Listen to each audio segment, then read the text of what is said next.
नमस्कार। अल्परे उपनिषद कार्यक्रम को आपण मानक अनेक अनेक स्वागत। आज मांडुक्य उपनिषद चतुर्थ अध्याय पंचम मंत्र कथा सुंदर भाव में मांडुक्य उपनिषद वर्णना कर साधु क्या कहते। आम मन वर्तमान भी शंका अच्छी सन्थ आम बोलिए क्या चिन्हवा बेशरू परिपाटी आभरण आभूषण सन्थ को चिन्हवार मानक दंडटी कौन ए संपर्क एक विचित्र उदाहरण आम देखा पाऊ मांडुक्य उपनिषद रे। थरे गोटे ग्राम को जड़े सन्थ आसी पहुँचले। से सन्थंकर तपस्या तितिक्षा ब्रह्मचर्य एवं सर्वोपरि तांकर साधना प्रति आग्रह को देखि सेठाकार ग्रामवासी ने प्रभावित हो गले। आज मध्य धर्मप्राण भारत वर्ष में जेकोसी स्थान को जदि जड़े साधु वेशधारी कहीं महापुरुष जाती आम साष्टांग प्रणिपात करने सहित आतिथ्य प्रदान करिथाउ। आज मध्य धर्मप्राण भारत वर्ष प्रत्येकटी गाँव में ये मर्यादा रही। ओडिशा रे तो घरे घरे अच्छी साधु वेश को देखिले आम मुंड नुआई दो। जिते साधु जन जा पहुँचले तांको से ग्रामर ग्रामवासी मैंने आतिथ्य प्रदान कले। गाँव में गोटे बरगछ थिला बरगछ मूले आश्रय मिलगला। सकाळु कहीं जड़े ग्रामवासी जलपान व्यवस्था करेले। दुई प्रहरे मध्याह्न भोजन में आउ जड़े व्यवस्था करदेले।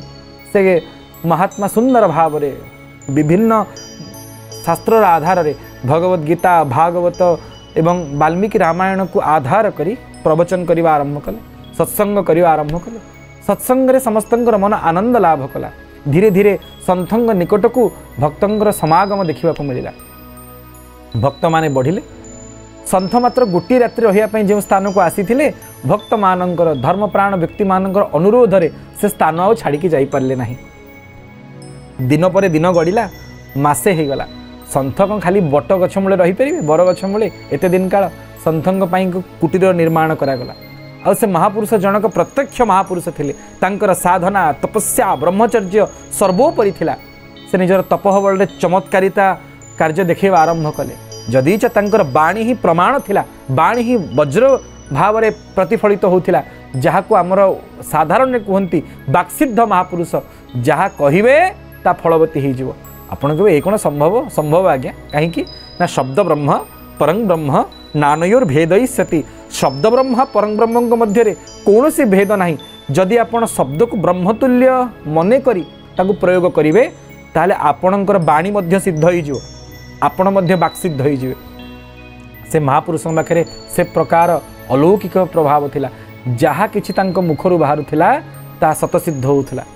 धीरे धीरे सन्थंग निकट भक्तर समागम लगिला। आ साधारण कुटीर रे स्थान अल्प पड़गला छोट हो गला। एते भक्त माने आसिले। धीरे धीरे विराट प्रासादर निर्माण करागला। आश्रम निर्माण करागला। धन जन गोप लक्ष्मी रे भरपूर है आश्रम। सबुबले भक्त मानकर समागम जार किछि भी मानसिकता रही से सन्थंग निकट को आसीचंती। आ सन्थंगर चरणार बिंदर निजको प्रणिपात करी तांकर समस्त मानसिकता को सन्थंकर आशीर्वाद प्रभाव रे पूर्ण होइचंती। अनेक भक्त आसतांती सन्थंग निकट को। से राज्य जे रजा तांकर मध्य उत्कंठा हैला मुटिके जानतीनी सन्थंकर कृपा लाभ करी मोर मध्य विद्या ज्ञान सर्वोपरि धन लाभ हब राज्यर समृद्धि हब राज्य रे कौन प्रकार अराजकता देखा जीव नहीं। से मध्य आग्रह परिप्रकाश कले। तेणु से दुईटी हाथी रे रजा निजे गोटे हाथी रे मंत्री निजे तांकर मंत्री अन्य एक हस्ती रे बसिकी सन्थंग निकट को गले।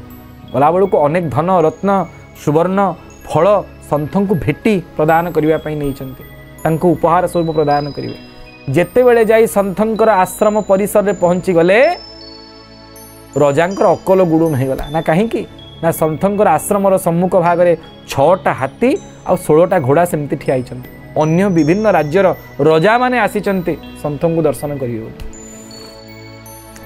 रजा जो भाव नहीं आसते जे मु सन्थों को प्रार्थना करी आशीर्वाद लोड़ी से मते जेमिति कृपा करेंगे आशीर्वाद बल में मो राज्य खूब सुरुखुर रे परिचालित हम।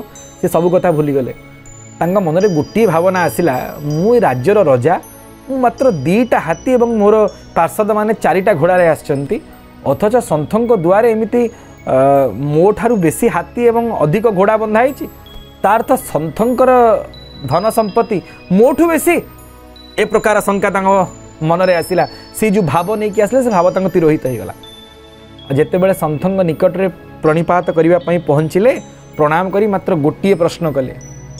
जानिचंती कौन से प्रश्न रजा पचारे महाराज जी को, कहले महाराज जी मते गोटे प्रश्न उत्तर दिंतु, आपण आ मो भितर फरक कौन, माने सन्थ और गृहस्थ भितर प्रभेद कौन। सन्थ कहले अच्छा शुणव कौन प्रभेद, ये आस अन्य गोटे कक्ष को डाकी नेले।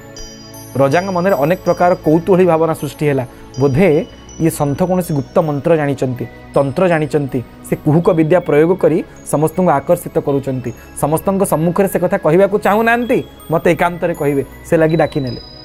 कक्षर आउ टे बाहर को नहीं गले, आश्रमर परिसर बाहर को, कहले राजन एक कथा मु समस्त सम्मुखें कहीपरि, आश्रम बाहर को आसतु। आश्रम बाहर को नेले, कहले ना राजन आउ टे दूर को जावा, चलई चलई चलई पाखापाखि 1 किलोमीटर दूर तांको नहीं गले। रजा मन में अनेक भावना सृष्टि होची, कौतूहली मन तो काले किसी अन्य विद्या जना अच्छे कि ना क्या हत्या करिसंती, ना किसी गुप्त धन संधान पाई, से लगी एत भिड़ हो। रजांकर मन सन्थ को जानिबार योग्यता कहीं साधारण मनीष पाखे, तेणु जितेबाला किसी दूर को नहीं गले, से ग्रामटी जो ग्राम सन्थ निवास करुले ताहा राज्यर गोटे सीमा थिला, एवं सेपटे पहाड़ डेइबा परे अतिक्रम करिबा परे अन्य राज्यर सीमा आरंभ हो जाउथिला, मझिरे पहाड़।